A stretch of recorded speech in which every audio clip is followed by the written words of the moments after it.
চট্টগ্রামে দিন দুপুরে তরুণ আইনজীবী হত্যার পরও মুসলমানরা যে নীরব ভূমিকা পালন করেছেন, এর কারণ কি আজকের মুসলমানদের ইমানি দুর্বলতা? না, এটাকে তো আমরা বরং পজিটিভ দেখছি যে মুসলমানরা ষড়যন্ত্র, চক্রান্ত এবং ফাঁদ ধরতে পেরে তারা সর্বোচ্চ সতর্ক থেকেছেন। আবারও এদেশের মুসলমানরা সাম্প্রদায়িক সম্প্রীতি বলি, ধর্মীয় উস্কানিমূলক বিষয়ে ফাঁদে পা না দেওয়ার কথা বলি, এ সমস্ত ক্ষেত্রে এদেশে মুসলমানরা আবারও পরীক্ষায় উত্তীর্ণ হয়েছেন। এটা আমাদের জন্য একটা গৌরবের বিষয়। পৃথিবীর অনেক তথাকথিত উন্নত দেশ আছে, অনেক সমাজ আছে যাদের চাইতে আমাদের দেশের মানুষজন অন্য ধর্মাবলম্বীদের ধর্মীয় বিষয়ে অতিরিক্ত সহনশীল এবং বিশেষ সংবেদনশীল বিষয়গুলোতে তারা অত্যন্ত যত্নশীল এবং অত্যন্ত সংযমী। এটা আবারও প্রমাণিত হয়েছে। আমাদের পার্শ্ববর্তী দেশ থেকে যারা সংখ্যালঘু নিয়ে আমাদেরকে বারবার সতর্ক করে, তাদের দেশের চাইতে আমাদের দেশের সংখ্যালঘুরা বহুগুণ ভালো আছে। এটা আমাদের গর্বের বিষয়। এমনকি তারা তাদের বিভ্রান্ত কেউ যখন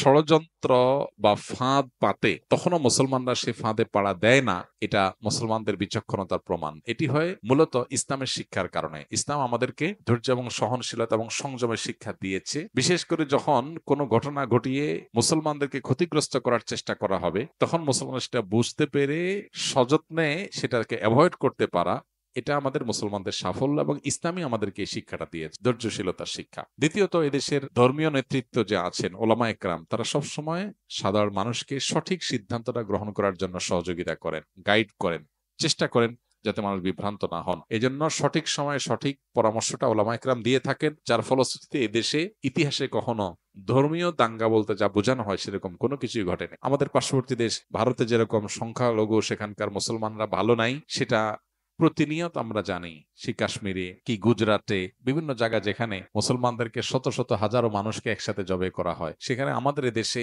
সংখ্যালঘুদের প্রতি এরকম কোনো হামলা, এরকম বিচ্ছিন্ন কিছু ঘটনা তো সব জায়গায় কম বেশি ঘটে, এর বাইরে এরকম কোনো ঘটনা এখানে ঘটে না। এখানকার যা ঘটে সংখ্যাগুরুদের উপরে, তার বেশিরভাগই রাজনৈতিক উদ্দেশ্যে, রাজনৈতিক কারণ। তো সংখ্যালঘুরা যদি নিজেদেরকে রাজনৈতিক কাজে ব্যবহার করতে না দেন, তাহলে এগুলো বন্ধ হয়ে যাবে ইনশাআল্লাহ। আমরা দোয়া করি আল্লাহ তাআলা আমাদের প্রিয় স্বদেশকে সকল প্রকার ফিতনা এবং শয়তানি চক্রান্ত থেকে আমাদেরকে হেফাজতে রাখুন, এবং এদেশে মানুষের, সব ধরনের মানুষের মধ্যে মিলেমিশে থাকার যে চেষ্টা আছে, সেটা একটা ভালো দিক। পশ্চিমারা অনেক দেশের মানুষরা আমাদেরকে সকাল বিকাল দুপুর নিয়ম করে নসিহত করে আমরা যেন সংখ্যালঘুদের অধিকারের উপরে সচেষ্ট থাকি, অথচ তাদের দেশের মুসলমানরা অনেকেই আছে, অনেক দেশ আছে যাদের দেশে মুসলমানরা ভালোভাবে মসজিদ করে প্রকাশ্যে দিনের অনেক কাজ তারা করতে পারে না। অনেক কাজের স্বাধীনতা তারা যেমন দেয়, অনেক ক্ষেত্রে আবার কোণঠাসাও করে রাখে। অতএব তাদের মুখে মানায় না আমাদেরকে সবক দেওয়া। আলহামদুলিল্লাহ, বাংলাদেশে মানুষ এবারও ধৈর্যশীলতার পরিচয় দিয়েছে, সামনে আমাদেরকে দিতে হবে। তবে যখন যতটুকু প্রতিবাদ, আন্দোলন, সংগ্রাম করা দরকার হবে, আমরা আশা করব যে ওলামা একরাম, আমাদের সিনিয়র ওলামা একরাম আমাদেরকে গাইড করবে এবং সেই অনুযায়ী আমরা পরিচালিত হব। আল্লাহ তাআলা আমাদেরকে সংযমী জীবনযাপন করার তৌফিক দান করুন। যে সময় যে পদক্ষেপ গ্রহণ করলে মুসলমানদের স্বার্থ রক্ষা হবে, আল্লাহ তাআলা সেই সময় সেই পদক্ষেপ গ্রহণ করার তৌফিক আমাদেরকে দান করুন। কিছুদিন পূর্বে আমাদের এক মুসলিম ভাইকে বিধর্মীরা হত্যা করেছে। এর জবাবে আমাদের কি করা উচিত এবং তিনি কি শহীদি মর্যাদা পাবেন কিনা? নবী করিম সাল্লাল্লাহু আলাইহি ওয়াসাল্লামের হাদিসের আলোকে আমরা জানি, যে ব্যক্তি জুলুমের শিকার হয়ে মারা যায় সে শহীদের মর্যাদা পায়। আর যদি কেউ মুসলিম হওয়ার কারণে অমুসলিমদের হাতে মারা যায়, ইসলামের কারণে যদি কাউকে হত্যা করা হয় এবং আল্লাহর পথের পথিক হওয়ার কারণে, মুসলমানদের স্বার্থের সপক্ষে দাঁড়ানোর কারণে, অথবা অমুসলিমদের রোষানলে পড়ে আল্লাহ দ্রোহী বা আল্লাহর প্রতি অবিশ্বাসীদের আপনার শত্রুতার কবলে পড়ে যদি কেউ মারা যায়, তাহলে সে শুধুমাত্র বিধানগত শহীদই নয়, বরং প্রকৃত অর্থেই আল্লাহর কাছে শহীদ এবং শহীদের মর্যাদা তিনি পাবেন ইনশাআল্লাহ। আমরা দোয়া করি আল্লাহ তাআলা তাকে শাহাদাতের মর্যাদা দান করুন, এবং সেই সাথে এ ধরনের পরিস্থিতিতে একজন মুসলমান আমাদের ধৈর্য ধারণ করার যে একটা কঠিন পরীক্ষা, সে পরীক্ষা আমাদের উত্তীর্ণ হইতে হবে। কেন? কারণ এ ধরনের পরিবেশ পরিস্থিতি অনেকটা পরিকল্পিতভাবে ঘটানো হয় মুসলমানদেরকে দিয়ে, এমন কিছু কাজ করানোর জন্য যেগুলো দিয়ে মুসলমানদের বিরুদ্ধে লড়াই করা যাবে, মুসলমানদেরকে কোণঠাসা করা যাবে। এরকম পরিস্থিতিতে ফাঁদে পা না দিয়ে আমাদেরকে ধৈর্য ধারণ করাটাই হলো আমাদের কর্তব্য। সেই সাথে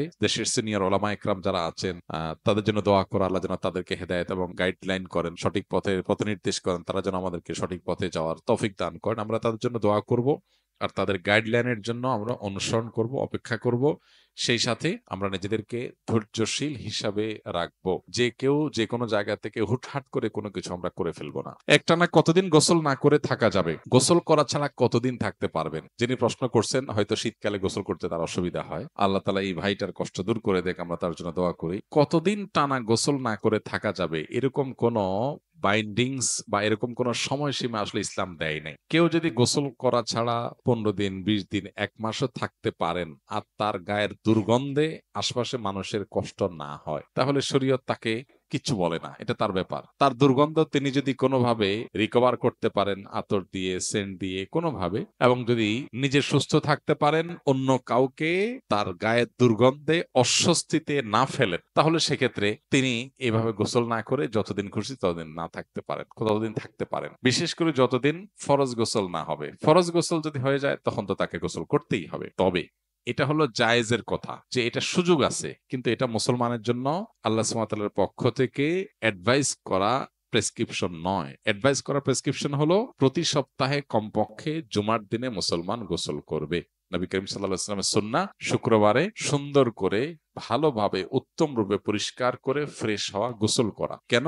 কারণ জুমার নামাজে যখন আমরা আসব, ইসলামের সামাজিক সৌন্দর্যের একটা দিক এটা, তখন আমরা পরিষ্কার ফ্রেশনেস নিয়ে আসব, আমার পার্শ্ববর্তী মুসল্লি ভাইয়ের যেন কষ্ট না হয়। অনেকে আছেন এত কাছে গিয়ে কথা বলেন, মুখের দুর্গন্ধে আরেকজনের কষ্ট হয়, তার এই সেন্স নাই, ভালো মুসলমান না। ভালো মুসলমান তার সেন্স থাকবে, তার শরীরের কোনো দুর্গন্ধ দিয়ে আরেকজনের কষ্ট হতে পারবে না। আল মুসলিম মান সালিম আল মুসলিমুনা মিন লিসানি ওয়া ইয়াদি, আমাদের কোনো আচরণ দ্বারা কারো কষ্ট হতে পারবে না। তো এই জন্য সপ্তাহে একদিন জুমার দিন পর্যন্ত আপনি গোসল না করে থাকলেন, জুমার দিন গোসল করে আসলেন, তাহলে সুন্নত আদায় হয়ে যাবে। কিন্তু শর্ত হলো নিজে সুস্থ থাকতে পারবেন কিনা, আর দ্বিতীয়ত হলো অন্য কোনো কারোর কষ্টের যেন কারণ না হয়। অনেকে আছে তাদের গায়ে দুর্গন্ধ বেশি হয় না, অনেকে আছে যে একদিন গোসল না করলেই দুর্গন্ধে অবস্থা খারাপ হয়। অতএব এটা ব্যক্তি ভেদে পার্থক্য হবে। তো এমন কোনো কথা নেই যে এতদিন গোসল ছাড়া থাকা যাবে। তবে গোসল ছাড়া খুব বেশি দিন থাকাটা প্রশংসার কোনো বিষয় নয়। ইসলাম আমাদেরকে পরিচ্ছন্ন থাকতে বলেছে, পরিষ্কার থাকতে বলেছে। আপনি যদি দীর্ঘদিন গোসল ছাড়া থাকেন তাহলে অপরিষ্কার হবেন, এটা তো কোনো সন্দেহ নেই। দুর্গন্ধ না হলে, নিজে অসুস্থ না হলে আপনি অনেকদিন গোসল না করে থাকতে পারবেন ঠিক, কিন্তু এটা উত্তম না।